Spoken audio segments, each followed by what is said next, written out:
Ele disse ao conselho que eu tinha saído da empresa. Estava confiante, com aquele sorriso de quem achava que tinha jogado a cartada perfeita. 18 meses construindo essa estratégia pelas costas, convencendo cada membro do conselho de que eu era instável, incapaz, um risco para a companhia que nós dois havíamos construído do zero. Mas quando entrei naquela ligação e disse, ainda não, o silêncio que se fez do outro lado foi ensurdecedor. Porque naquele momento, ele descobriu que todas as suas manobras, todas as suas articulações políticas, todo o império de mentiras que havia construído ao meu redor, estava prestes a desmoronar. Meu nome é Rafael, tenho 34 anos e durante 5 anos fui cofundador e diretor executivo de uma das maiores consultorias de tecnologia do país. O que o meu ex-sócio Marcos não sabia é que eu não sou apenas um cara que entende de negócios. Sou um cara que entende de poder. E poder de verdade não se conquista gritando em reunião ou fazendo discursos motivacionais. Poder se conquista sabendo exatamente onde estão as alavancas que movem as estruturas. E eu sabia onde estavam todas elas. Marcos sempre foi ambicioso. Desde que nos conhecemos na faculdade, ele tinha essa necessidade visceral de ser o centro das atenções, de ser reconhecido como o gênio por trás de cada sucesso. Quando montamos a consultoria, isso não era um problema. Na verdade, funcionava. Ele era a cara da empresa. Eu era o cérebro estratégico. Ele fechava contratos de milhões. Eu garantia que a entrega fosse impecável. Era uma parceria que funcionava como um relógio suíço, até o momento em que nossa empresa começou a valer dinheiro de verdade. Muito dinheiro. Quando as primeiras propostas de aquisição chegaram na casa dos 80 milhões, Marcos mudou. Não foi de uma hora para outra. Foi um processo lento, calculado, como um veneno que vai sendo introduzido gota a gota no organismo. Primeiro, ele começou a questionar minhas decisões em reuniões. Depois, passou a me excluir de conversas estratégicas com clientes importantes. Por fim, começou a espalhar a narrativa de que eu estava perdendo o foco, que tinha vícios que comprometiam meu julgamento, que talvez fosse hora de eu dar um passo para trás. O problema é que Marcos subestimou duas coisas fundamentais sobre mim. Primeira, eu nunca confiei inteiramente nele. Segunda, eu sempre soube que chegaria o dia em que nossa sociedade seria testada pelo dinheiro. E quando você sabe que um teste vai chegar, você se prepara para ele. Durante 3 anos, enquanto ele acreditava que estava sendo esperto, eu estava sendo estratégico. Cada contrato que assinávamos passava pelo meu crivo legal. Cada cláusula, cada vírgula, cada letra miúda tinha minha digital. Enquanto ele se preocupava em ser o rosto da empresa, eu me preocupava em ser seu esqueleto. E quando você controla o esqueleto, você controla o que pode ou não se mover. A estratégia de Marcos era simples. Me isolar politicamente, questionar minha competência, criar um histórico documentado de problemas que justificassem minha saída da sociedade. Ele havia conseguido convencer 4 dos 7 membros do conselho de que eu representava um risco. Tinha documentos, e-mails, testemunhas. Um dossiê completo que pintava um quadro devastador sobre minha capacidade de liderança. Na cabeça dele, aquela ligação seria uma formalidade. O conselho votaria minha saída, ele assumiria o controle total e eu sairia com uma indenização simbólica enquanto ele embolsava a diferença. Mas Marcos cometeu um erro fatal. Ele agiu como se eu fosse apenas um obstáculo a ser removido, não como alguém que conhecia cada parafuso daquela empresa. Enquanto ele construía seu golpe político, eu estava construindo algo muito mais sólido. Uma defesa jurídica que transformaria qualquer tentativa de me remover em um tiro no próprio pé. Se você já foi traído por alguém em quem confiou, se já teve que enfrentar uma situação onde sua própria criação foi usada contra você, se inscreva neste canal. Aqui você vai encontrar histórias de homens que não se deixaram levar pelo primeiro golpe, mas que sempre guardaram a carta mais forte para o final. A ligação estava marcada para as 15 horas de uma quinta-feira. Marcos havia orquestrado tudo nos mínimos detalhes. Durante 2 semanas, ele trabalhou os membros do conselho individualmente, plantando dúvidas sobre minha estabilidade emocional, minha capacidade de tomar decisões racionais. Ele tinha e-mails onde eu questionava algumas de suas estratégias comerciais, transformando questionamentos legítimos em sinais de instabilidade. Tinha relatórios de desempenho onde meus números, embora sólidos, não eram espetaculares como os dele. E tinha testemunhas que confirmavam que eu havia estado diferente nos últimos meses. O que essas testemunhas não sabiam é que eu estava diferente mesmo. Estava mais quieto, mais observador, mais cauteloso. Não porque estivesse perdendo o controle, mas porque estava ganhando clareza. Nos 6 meses anteriores àquela ligação, eu havia detectado cada movimento de Marcos, cada conversa sussurrada que ele pensou que eu não ouvi, cada e-mail que ele achou que eu não vi, cada reunião da qual ele me excluiu propositalmente. Eu sabia exatamente o que estava acontecendo. A questão era decidir quando e como reagir. Marcos começou a ligação com a voz firme, profissional. Explicou ao conselho que havia chegado o momento de tomar uma decisão difícil sobre o futuro da empresa, que minha instabilidade crescente estava criando um ambiente tóxico na liderança, que os clientes haviam começado a questionar se eu era a pessoa certa para representar a empresa em negociações importantes. Ele apresentou seu dossiê como se fosse um laudo médico, objetivo, preocupado, mas inevitável. O interessante é que Marcos havia preparado aquela apresentação assumindo que eu não estaria presente. Na narrativa dele, eu havia me recusado a participar da ligação. Mais uma evidência de que eu não conseguia lidar com confronto ou responsabilidade. Ele disse ao conselho que eu tinha saído da empresa naquela manhã, deixando apenas uma mensagem dizendo que precisava de um tempo para repensar minha vida. Uma mentira tão bem construída que quase parecia verdade. Foi quando eu entrei na ligação. O primeiro a perceber minha presença foi o Alberto, membro mais antigo do conselho. Ele me cumprimentou naturalmente, como se nada de extraordinário estivesse acontecendo. Marcos, do outro lado, ficou alguns segundos em silêncio antes de conseguir falar. Quando finalmente se recuperou, tentou manter a compostura.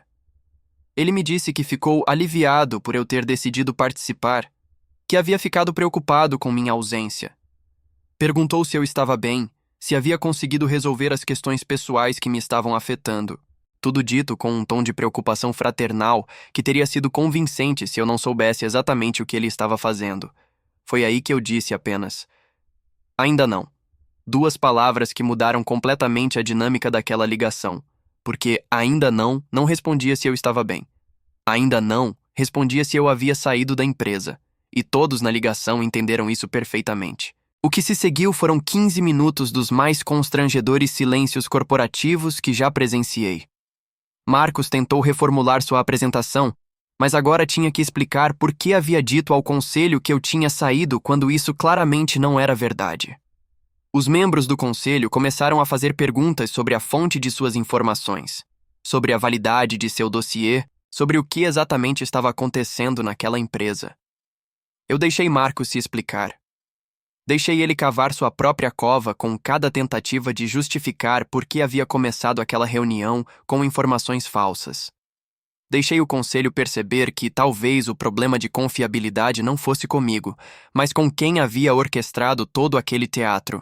Quando o Alberto finalmente perguntou se eu gostaria de responder às acusações de Marcos, eu simplesmente disse que preferia fazer isso pessoalmente, que algumas conversas precisam ser feitas cara a cara, entre homens que um dia foram amigos. Marquei uma reunião para o dia seguinte e desliguei a ligação. Marcos ainda tentou retomar o controle da narrativa, mas o estrago estava feito. O conselho havia acabado de descobrir que o homem em quem estavam confiando para liderar uma transição havia começado a apresentação com uma mentira. E se há algo que conselhos administrativos detestam mais do que instabilidade emocional, são lideranças em quem não podem confiar. O que você faria no meu lugar?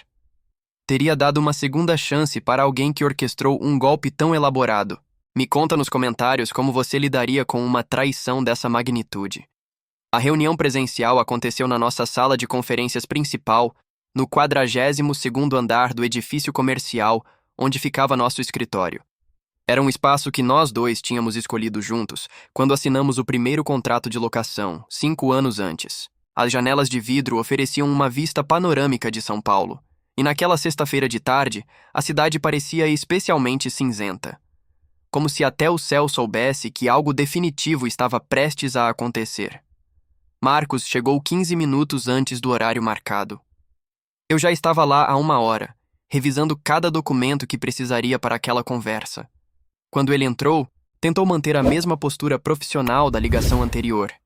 Mas eu podia ver a tensão em seus ombros, a forma como seus olhos evitavam os meus por mais de alguns segundos. Ele se sentou na cadeira que sempre ocupava durante nossas reuniões de sócios, do lado oposto da mesa. Por alguns instantes ficamos em silêncio. Era como se estivéssemos nos medindo, tentando entender quem faria o primeiro movimento naquela partida de xadrez que se estendia há meses. Foi ele quem quebrou o silêncio. Me disse que lamentava que nossa sociedade tivesse chegado àquele ponto, que nunca havia desejado que as coisas ficassem pessoais. Que tudo o que ele havia feito tinha sido pensando no bem da empresa, no futuro dos nossos funcionários, na sustentabilidade do negócio que construímos juntos. Palavras bonitas, bem articuladas, do tipo que ele sempre soube usar para convencer pessoas.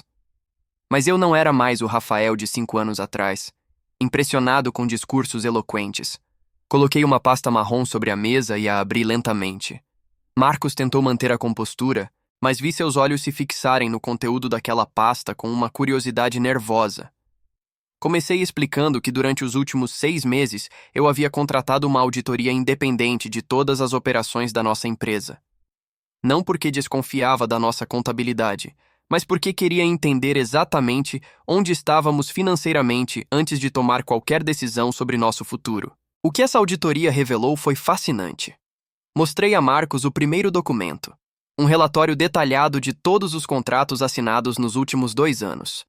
Em especial, 3 contratos de consultoria que somavam 22 milhões de reais, todos assinados por ele, todos com empresas nas quais ele havia omitido ter relacionamento pessoal ou financeiro prévio. Tecnicamente, isso não era ilegal, mas era uma violação clara do nosso acordo de sociedade, que exigia disclosure total de qualquer conflito de interesse. Marcos tentou explicar que eram oportunidades que haviam surgido naturalmente, que não havia nada de errado em usar relacionamentos pessoais para gerar negócios para nossa empresa. Eu concordei. Realmente não havia nada de errado, exceto pelo fato de que, segundo nosso contrato de sociedade, qualquer contrato que envolvesse relacionamentos pessoais ou conflitos de interesse deveria ser aprovado pelos 2 sócios, e ele havia assinado os 3 sozinho. O segundo documento era ainda mais interessante, uma análise dos repasses de comissão desses contratos. Em condições normais, as comissões de vendas eram divididas igualmente entre nós 2, independentemente de quem havia fechado o negócio. Era assim que funcionava desde o primeiro dia. Mas nesses 3 contratos específicos, Marcos havia criado uma estrutura de comissões diferenciada, onde ele recebia 70% e eu recebia 30%, justificando que havia sido o responsável direto pelo relacionamento com o cliente. Isso significava que, nos últimos 2 anos, Marcos havia embolsado aproximadamente R$ 1.400.000 a mais do que deveria, segundo o nosso acordo original. Dinheiro que, tecnicamente, pertencia meio a meio a nós 2. Mas o terceiro documento era a carta na manga que ele nunca imaginou que eu tivesse. Uma investigação de antecedentes que eu havia encomendado sobre a empresa de consultoria que estava interessada em nos adquirir. Descobri que o diretor de aquisições dessa empresa era primo de 2º grau de Marcos, e que eles haviam se encontrado pelo menos 6 vezes nos últimos 4 meses, sempre em locais discretos, sempre fora do horário comercial. Quando mostrei as fotos desses encontros para Marcos, assisti a cor sumir do rosto dele. Porque naquele momento, ele entendeu que eu não estava apenas defendendo minha posição na empresa. Eu estava expondo um esquema muito mais amplo do que ele imaginou que eu conseguiria detectar. Se você acredita que traição nos negócios merece consequências, se você acha que lealdade ainda vale alguma coisa no mundo corporativo, deixe seu like neste vídeo. Sua reação me mostra que ainda existem pessoas que entendem que alguns limites não devem ser cruzados. Marcos ficou em silêncio por quase 5 minutos depois que mostrei as fotografias. 5 minutos que pareceram 5 horas, onde o único som na sala eram os ruídos abafados do trânsito 42 andares abaixo. Eu podia ver sua mente trabalhando, calculando, tentando encontrar uma explicação que fizesse sentido. Tentando entender exatamente o quanto eu sabia e o quanto eu estava apenas suspeitando. Quando ele finalmente falou, sua voz estava diferente. Menos confiante, mais cautelosa. Me disse que as reuniões com o diretor de aquisições eram casuais, que eles haviam se reconhecido em um evento de networking e começaram a conversar sobre o mercado. Que nada do que eles discutiam tinha impacto nas negociações oficiais da aquisição. Que eu estava interpretando encontros inocentes como algo sinistro. Eu deixei ele falar. Deixei ele construir sua defesa enquanto eu organizava o quarto documento da pasta.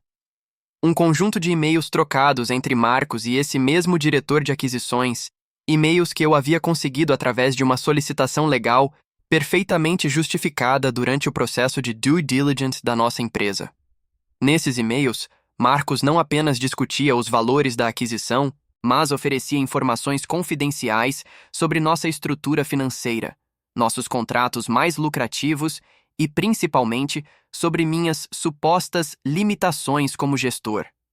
Em um e-mail particularmente revelador, ele sugeria que a empresa interessada na aquisição poderia conseguir um desconto significativo no preço se a transação fosse estruturada de forma a me excluir da liderança pós-aquisição. O mais interessante é que nesses e-mails, Marcos oferecia se manter como CEO da empresa após a aquisição, mas com uma condição específica, que eu fosse desligado do processo antes da transação ser finalizada. E que, obviamente, ele estaria disposto a aceitar uma compensação adicional pela responsabilidade extra de liderar a transição sozinho. Quando mostrei esses e-mails para Marcos, assisti ele perceber que não havia mais espaço para negação ou justificativas.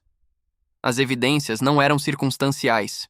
Eram explícitas, datadas, assinadas eletronicamente. Era impossível argumentar que se tratava de mal-entendido ou interpretação equivocada.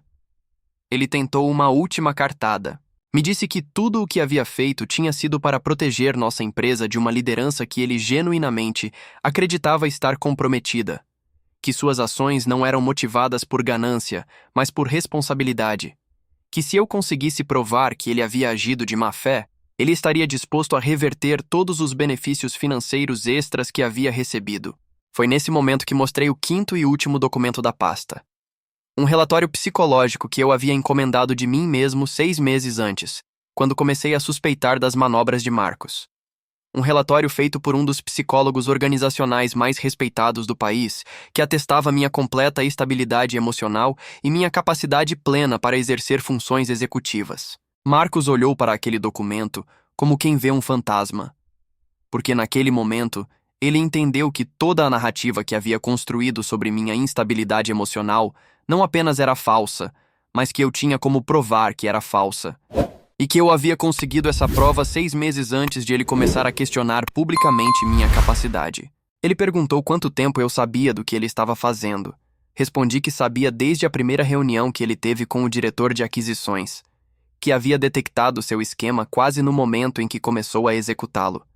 Que durante todos esses meses eu não estava reagindo ao que ele fazia, mas sim coletando evidências do que ele fazia. A expressão no rosto de Marcos quando ele entendeu que havia passado 6 meses construindo um dossiê contra mim, enquanto eu construía um dossiê contra ele, foi uma das coisas mais reveladoras que já vi.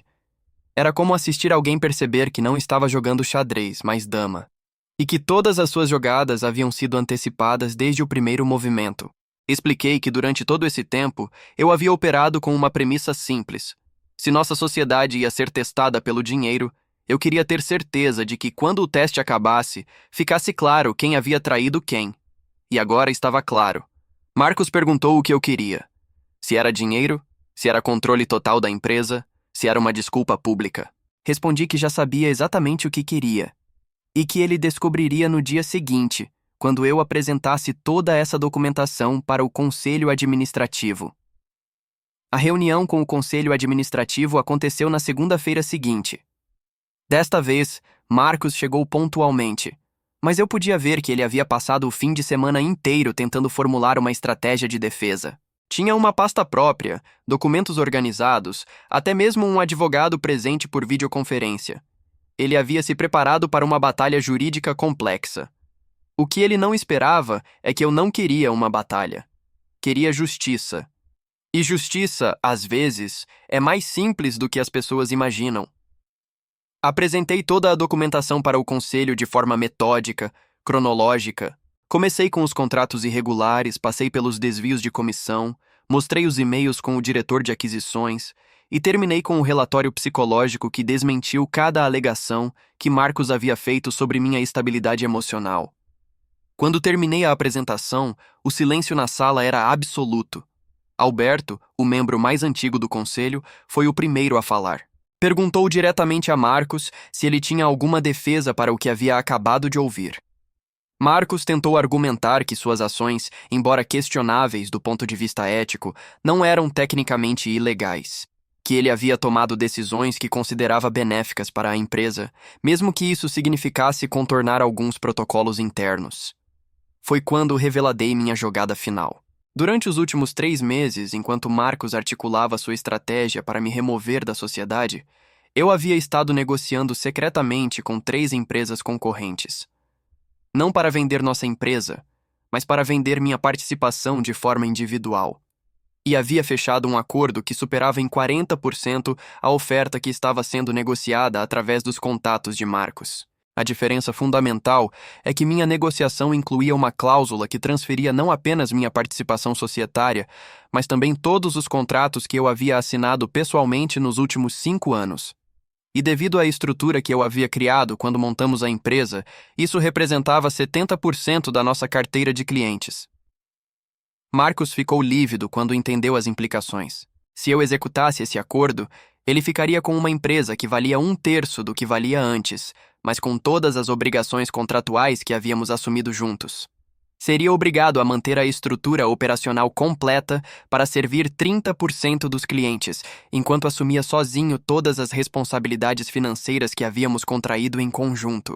Expliquei ao conselho que essa não era minha primeira opção, que eu preferia manter nossa sociedade e construir algo ainda maior juntos, mas que eu também não estava disposto a ser sócio de alguém que havia demonstrado que era capaz de me trair pela primeira oportunidade de ganho pessoal. Ofereci a Marcos 2 alternativas. Primeira, ele poderia comprar minha participação pelo valor que eu havia negociado com a empresa concorrente, assumindo o controle total da nossa empresa, mas pagando um preço 50% acima do valor de mercado. Segunda, eu executaria meu acordo com a concorrente, ele ficaria com os destroços da nossa sociedade e nós nunca mais teríamos que nos ver. Marcos pediu 1 semana para pensar. Eu disse que ele tinha 48 horas. Na quarta-feira, ele escolheu a primeira opção. Fez uma transferência de 16 milhões de reais para minha conta e assumiu o controle total da empresa.